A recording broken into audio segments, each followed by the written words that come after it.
tal? ¿Cómo les va, amigos? ¿Cómo están ustedes? Bienvenidos a un nuevo programa de Proyecto Federal, el programa de la Federación Argentina de Trabajadores de Farmacia y su obra social. Hoy compartiendo con todos ustedes la emisión número 498 y como siempre todos aquellos temas que tienen que ver con la actualidad. Vamos a hablar de salud, vamos a hablar de economía, vamos a hablar de actividad gremial, de tantos temas que a vos te interesan y que tienen que ver, como bien decimos, con esta actualidad argentina. Gustavo, ¿cómo estás? ¿Cómo te va, Luis? Muy buenas noches a todos ustedes. Bueno, realmente compartir el programa número... 498. 498. Bueno, vamos a abordar distintos temas. Primer punto, señores, no fue una interpelación, sino la presentación que hizo el ministro de Energía, Juan José Aranguren. Y hay dos lecturas. La lectura de todos los referentes del Frente Cambiemos estuvo bárbaro, ha comunicado todo. Realmente es un serio problema de error de comunicación. Si lo hubiese dicho antes, la gente hubiera entendido que las tarifas estaban desactualizadas. Por otro lado, todo el arco opositor, y para no mencionar, por ejemplo, la factura que presentó el senador Gioja, ¿sí?, donde una persona pasó creo que de 200 pesos, pasó a 16.000 pesos, dejando de lado ese dato que puede ser una excepción o no, no lo sabemos. Por ejemplo, la presentación que hizo la oposición en su totalidad. Y de mi punto de vista personal, la presentación que hizo la doctora Graciela Camaño realmente fue muy completa en cuanto a la información que le pidió al ministro de Energía Aranguren. En definitiva, creo que le hizo 200 preguntas, contestó 2. ¿Sí? Y esto pasó en las más de 10 horas que duró la sesión. Y acá nos lleva a replantear un montón de aspectos. Primero, cómo el gobierno salió a enfocar y comunicar el tema de las tarifas. El primer punto que todos sabíamos, muchas tarifas estaban desactualizadas.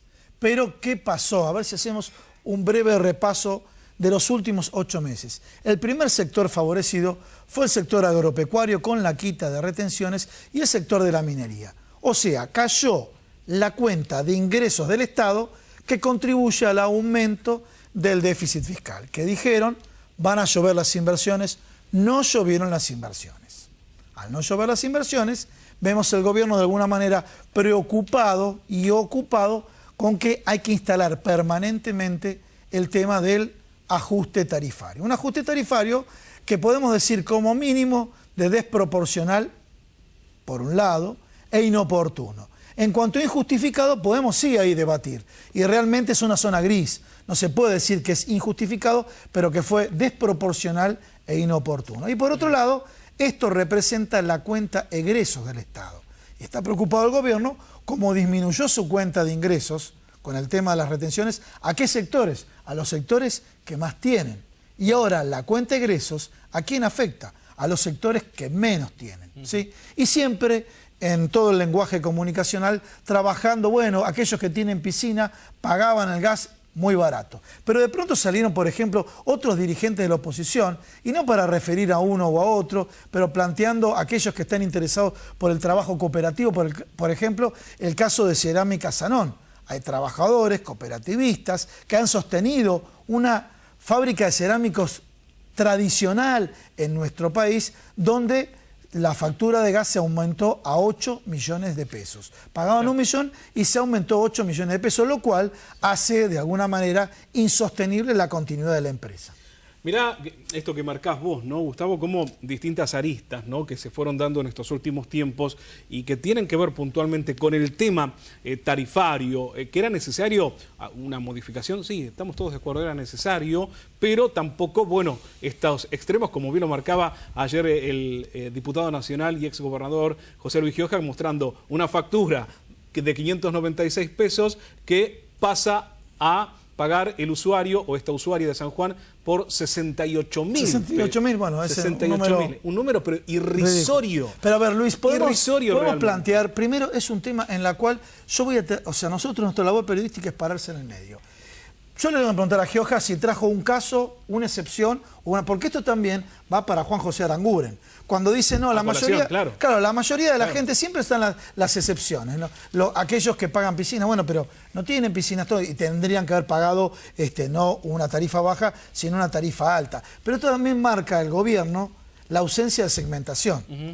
Otro dato en la cual no corroboraron, aquellas tarifas que aproximadamente en un 70, en un 80% no superaban los 500 pesos. Señores, hay que ver con qué tarifa. Y segundo, también una trampa estadística. La trampa estadística era que antes se pagaba mensual y ahora se paga mensual. Claro. Entonces, esa serie de datos en la cual empiezan a tomar casos excepcionales y se instala como caso excepcional. Por Alejandra Gibbs Carbó, la Procuradora General de la Nación, la Corte Suprema de Justicia, le pidió un informe que, a ver, no es que va a decidir, obviamente, la postura de la Corte Suprema de Justicia, pero sí va a evaluar, obviamente, los puntos. Alejandra Gibbs Carbó, dentro de todos los argumentos que dio a conocer en este informe que elevó a la Corte Suprema de Justicia, avaló los amparos, directamente claro, avaló los amparos. Avaló los amparos, avaló también el hecho del reclamo popular con respecto a estos aumentos, y lo que sí también hace mención es el llamado a estas audiencias públicas que son necesarias y que deben ser tratados en estos marcos para poder saber realmente qué se debe hacer con el tema de las tarifas finalmente. Bueno, es un tema realmente complejo, está la cuenta regresiva al fallo de la Corte Suprema, ¿no? Y las versiones son de todo tipo. Ahora sí, no podemos negar que por un lado los medios de comunicación y por otro lado el gobierno nacional metieron presión a la Corte Suprema. A tal punto que escuchar a Alfonso Prat-Gay, ministro de Hacienda, decir: si no se aplica el nuevo cuadro tarifario, se para la obra pública, le están diciendo a los gobernadores, muchos de ellos justicialistas: señores, acá no hay más plata, preocupate. Y por eso vimos, por ejemplo, que un gobernador, el gobernador de Corrientes, dijo: la gente puede pagar 2.000 pesos de servicios.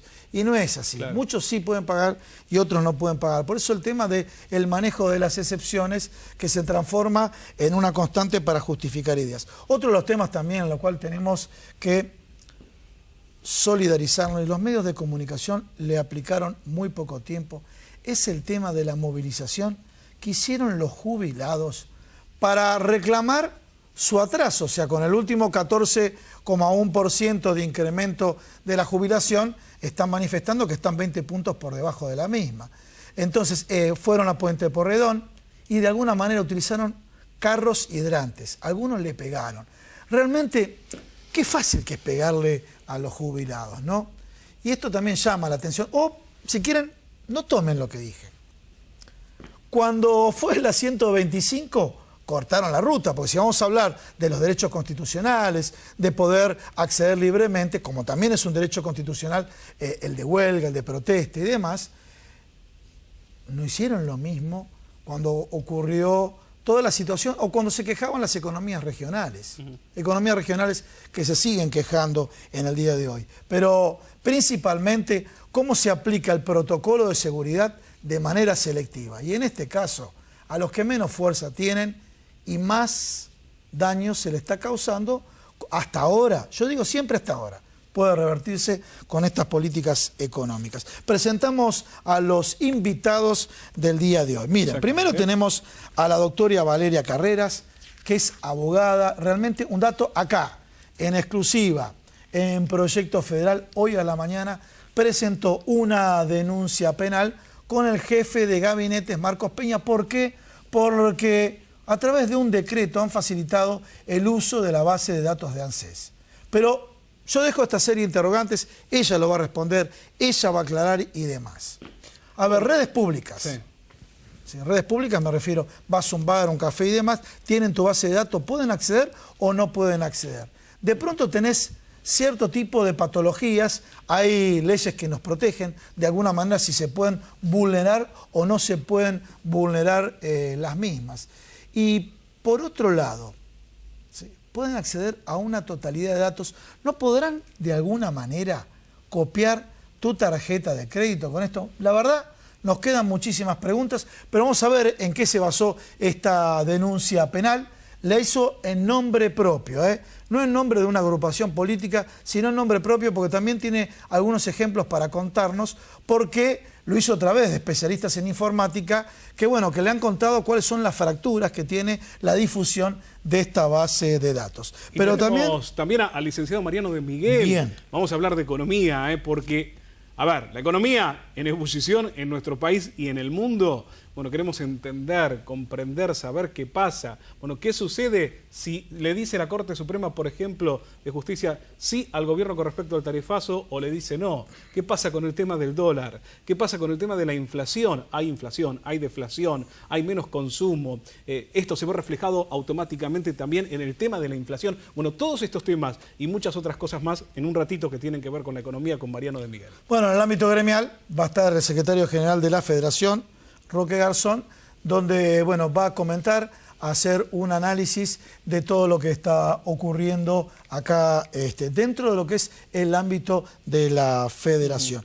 Y también tenemos a la doctora Claudia Bujasic en el bloque de salud, que es médica infectóloga, coordinadora de Comisión de Hepatitis SADI, y vamos a tocar un tema también, el tema de hepatitis, que puede ser remanido o no, pero a ver, de alguna manera, vos te haces un análisis de sangre, nosotros hacemos un análisis de sangre, nos piden de manera adecuada para saber si estamos excluidos o no de tener hepatitis, y la hepatitis tiene distintas formas y distintas vías de contagio, por ejemplo, a través de la vía sexual, entonces a través de, por ejemplo, un piercing, tatuajes, etcétera, etcétera, etcétera. Bueno, tenés que chequear si contrajiste o no contrajiste hepatitis. Y también va a estar nuestra columnista, la doctora Patricia Domenicini, y ya vamos a las instituciones. Vamos a las instituciones, pero no podemos antes rapidito felicitar a Paula Pareto, medalla de oro en los Juegos Olímpicos, esto es en judo menor a 48 kilos, también bueno, a Santiago Lange, a Santiago Lange y Carranza, realmente Santiago Lange, ya que hablamos de salud, Santiago Lange padecía, no solamente toda su vida fue vinculada al yachting, todos en el mundo lo conocen como un gran referente, un gran táctico, 54 años, con Carranza hizo la dupla masculino-femenino, femenino-masculino, y ¿saben qué? Tenía un cáncer, ¿sí? Y le extirparon un pulmón y tiene la medalla de oro olímpico. Y así, bueno, Juan Martín del Potro. Y bueno, ojalá tengamos muchos más. Y en otro programa vamos a abordar el tema también del deporte, de la salud y también de la economía, porque el financiamiento de estos deportistas, ¿sí? Y la economía tiene mucho que ver con la planificación deportiva. Y ahora sí vamos. Vías de comunicación, ahora sí, para que puedas contactarte con nosotros a través de nuestro email, dudas, preguntas, inquietudes, todo lo que quieras trasladar a nuestros invitados a proyectofederal@gmail.com. También, obviamente, nuestro teléfono celular que recibe, en este caso, tu mensaje al 156-137-2247, pero también hay WhatsApp, ¿no, Gustavo? Nuestra vía de WhatsApp, 116-136-7550. Y ahora sí, vamos a las instituciones. Rapidito, ya venimos.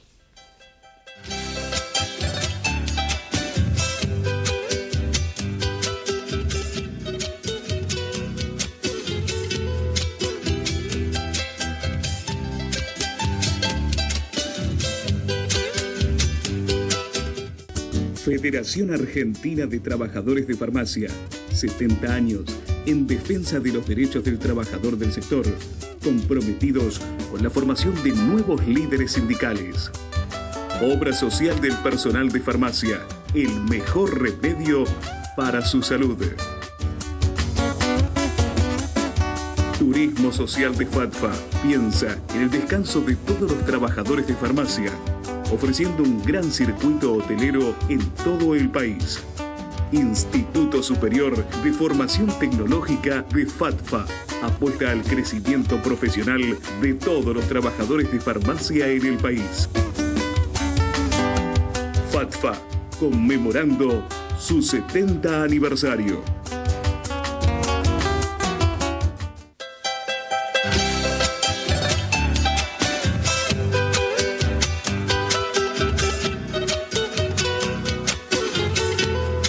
Ya comenzamos el programa, como lo dijimos, estamos con la doctora Valeria Carreras, que de alguna manera comenzó la jornada de hoy a las 10 de la mañana, muy picante, porque hizo una denuncia penal contra el jefe de gabinete. A ver, ya nos hemos conocido por otros programas, pero vos lo hacés porque querés entrar en conflicto o realmente estás muy preocupada por lo que pasa en la sociedad. Porque algunos dicen, bueno, seguro que debe ser una persona que busca conflictividad. No. A esa persona yo le digo que le estoy haciendo un favor a él también. Bien. Lo que yo veo es que tengo un hijo menor de edad, Bien, al que tengo que proteger. En esa base de datos también está involucrado mi hijo y su seguridad. Sí. Y además, porque también quiero protegerme a mí y al resto de conciudadanos de que no se vaya a manipular la información, porque podemos ser todos manipulables como nación. Y además porque también nos pueden, yendo al terreno de lo material, de lo que no es tan abstracto, podemos ser estafados, podemos ser clonados nuestras tarjetas de crédito, puede ser, como te digo, mi hijo menor de edad, puede ser seguido desde la escuela a la que va, porque todos esos datos están en ANSES. Un segundo, y después vamos a la causa, porque dijiste, pueden ser tomados, clonados. Vos dijiste, mi hijo menor de edad. ¿Tu hijo tiene celular? Sí. Bien. ¿Y tu hijo tiene un mail? Sí. ¿O vos tenés un mail?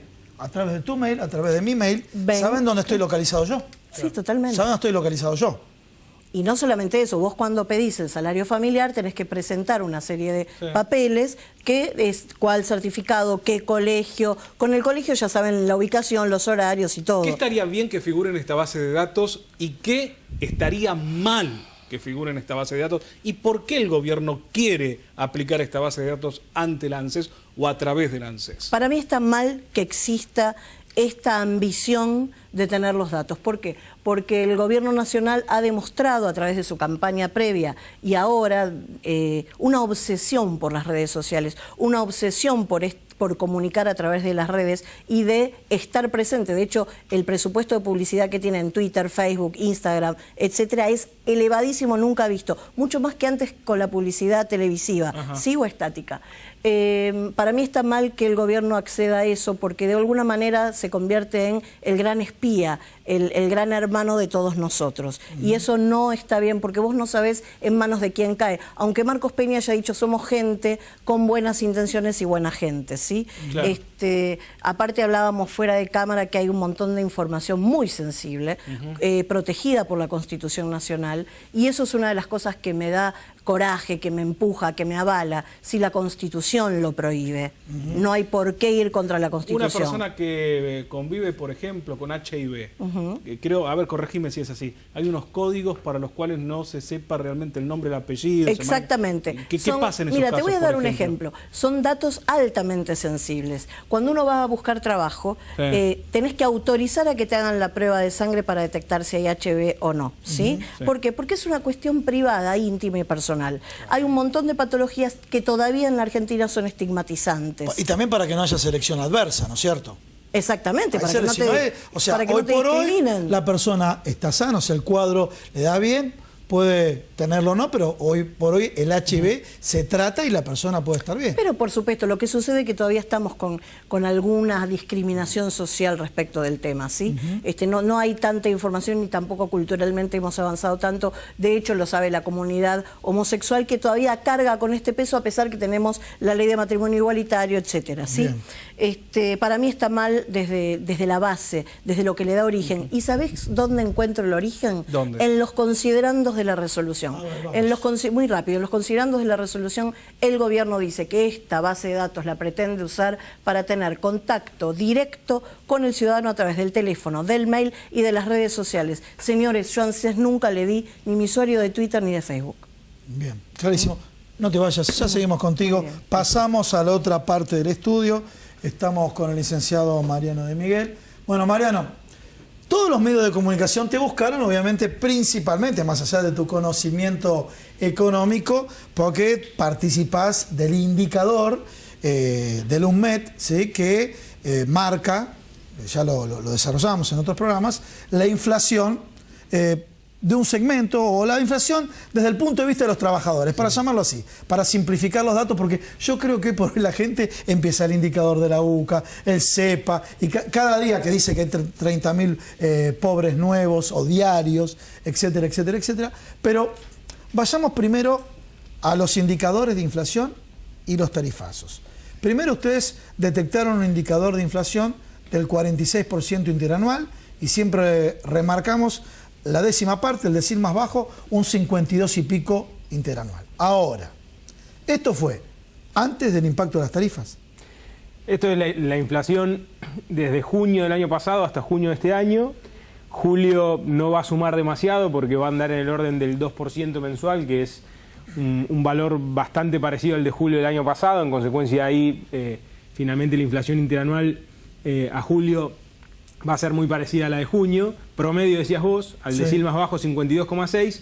Y justamente cuando uno dice cuáles fueron los rubros que más contribuyeron a esa inflación, básicamente hay dos o tres cosas: alimentos y bebidas, después está la cuestión de transporte y comunicaciones, y esencialmente servicios públicos, o sea, las tarifas. Es decir, las tarifas fueron, si no la principal, una de las principales palancas de la aceleración inflacionaria, que pegó en promedio a los hogares asalariados registrados en el orden del 46% a junio, sin grandes variaciones a julio, y 52,6% al decil de menores ingresos dentro de este universo de los hogares asalariados, porque siempre hay que recordar, nosotros dentro de la inflación, que sabiendo que no afecta a todos los sectores de la población de la misma manera, quisimos identificar el universo de los hogares asalariados, registrados en una primera instancia, después vamos a pasar a los no registrados, para ver cómo fue o qué pasó con los precios de los bienes y servicios que gastan fundamentalmente estos hogares, porque acá hay un punto que es: no todos gastamos de la misma manera ni en las mismas cosas. Claro, y entonces esta es la razón de base por la cual la inflación no a todos nos afecta de la misma manera. Un ejemplo muy básico puede ayudar a comprenderlo.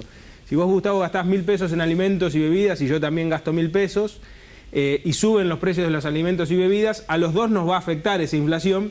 Pero si vos ganás 10 veces lo que gano yo, claramente te va a afectar menos, digo, porque el peso en tu gasto de ese rubro es menor. Ahora, con todas estas variaciones, ¿no? Uno escucha, bueno, por ahí algunas voces que dicen, bueno, sí, la inflación está empezando a bajar, hay desaceleración de los precios.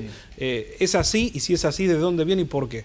Bueno, es decir, al día de hoy, si uno lo proyecta a fin de año, si no vuelve a haber cambios bruscos del tipo de cambio, es una gran devaluación como hubo en noviembre y sobre todo en diciembre, cuando asumió el gobierno y liberó toda la cuestión de los controles cambiarios, si no hay saltos bruscos de tarifas nuevos, y si lo que llamamos los economistas la puja distributiva, básicamente cuánto logran recomponer los salarios del poder adquisitivo perdido, si eso se controla, es lógico que la inflación el año que viene desacelere mucho relativo a este año, y esto ya se va a ver hacia fin de este año. Mi diferencia y la de algunos economistas con lo que está planteando el gobierno es que el gobierno está planteando un escenario muy optimista de desaceleración a nuestro entender, ¿no? Mariano, te quiero interrumpir, pero para que sigas con tu misma línea, no para que cambies de tema. Están festejando un 2%, están festejando haber equiparado la inflación que tenía el gobierno anterior, cuando parten del eslogan de campaña es: señores, no pueden controlar la inflación. Eso es lo que de alguna manera también preocupa, más allá de lo que hagan los medios de comunicación. Sí, es entendible, por otra parte, que festejen el 2% en términos de un 3, 4 y más mensual que tuvieron desde que arrancaron el gobierno, el actual gobierno, ¿no? Pero yo el punto que quería remarcar sobre todo era este: la disputa va a estar y si el año que viene vamos a tener una desaceleración que nos lleve la inflación a un 15-20% interanual, que es donde el gobierno la está situando, o va a estar en un nivel ya persistentemente más alto, por ejemplo, del que había cerrado el gobierno previo a noviembre. Y nosotros creemos que va a estar en un nivel persistentemente más alto, es decir, ese es un escenario. En el orden del 30%. Bueno, ese es un escenario, proyectás en el orden del 30%. Supongamos un escenario que cumplen, a ver, con el 20% de inflación. Mi pregunta que te hago es: ¿va a seguir con caída del consumo? Esa es la primera. ¿Va a seguir con un escenario, estamos hablando de déficit fiscal, tarifas, etcétera, etcétera, va a seguir con un escenario que, como no emiten, se endeudan más? No, es probable que, digo, si la inflación desacelera, y ni hablar si lo hace a ese escenario tan optimista que tiene el gobierno, el consumo privado es probable que mejore y se recomponga, básicamente. ¿Por qué? Porque la principal palanca del consumo es lo que pasa con los salarios, las jubilaciones y las pensiones. Y si la inflación desacelera y el movimiento obrero el año que viene va a luchar por recomponer parte de lo que perdió este año, que va a ser más o menos neto entre un 8 y 9%, es probable que eso ayude al consumo privado. La pregunta es: ¿va a alcanzar esa mejora del salario real en el mejor escenario para el año que viene, de las jubilaciones, de las pensiones, para que la economía vuelva a crecer como el gobierno está esperando que crezca el año que viene? Es difícil, digo, porque Una cosa es el consumo, después está el gasto público, que el gobierno se ha puesto menos estricto de lo que había prometido, pero no lo está acelerando mucho. El escenario internacional es muy complejo, muchos analistas están viendo que Brasil mejora el año que viene, pero no está claro que vaya a ocurrir. Y después resta la inversión, y siempre yo lo recuerdo, a veces los economistas olvidamos algo muy esencial, que es que la inversión, la gente, los privados que invierten, esencialmente invierten cuando la actividad mejora, el mercado se mueve, las ventas crecen. En consecuencia, esperar un shock de inversión como el gobierno lo espera, sin más porque la confianza se recomponga, es muy difícil. Bien, no te vayas, ya continuamos en el programa. Le voy a pedir a todos ustedes, no se muevan, vamos ahora sí a una tanda y continuamos con Proyecto Federal.